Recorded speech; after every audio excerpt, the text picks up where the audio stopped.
नमस्ते प्रणाम। हम आप सबके राइटर अखिलेश कश्यप और एगो बात बतावे जा रहा बनी आप सबके कि हमार भाई राजीव शर्मा जी के चैनल ज्ञानती फिल्म से 24 तारीख के बहुत ही बढ़िया और बहुत ही खूबसूरत दर्दनाक वीडियो एकदम तगड़ा रिलीज होके जा रहा बा, जो कि हमारे चांद भाई ने गाया है। बहुत अच्छा गा रहे हैं, बहुत अच्छा कर रहे हैं।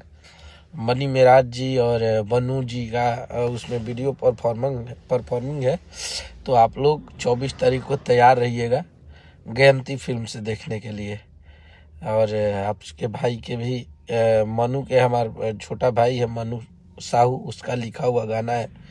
तो आप लोग खूब भर भर के प्यार दीजिए और पूरी टीम को बहुत सारा बधाई है। हमारे तरफ से शुभकामना है कि वो गाना ब्लॉकबस्टर हो, हिट हो। और पूरी टीम को एक बार फिर से बधाई देते हुए 24 तारीख के आप लोग तैयार रहो जहामर भाई के चैनल पे ज्ञानती फिल्म पे। जय माता दी, हर हर महादेव।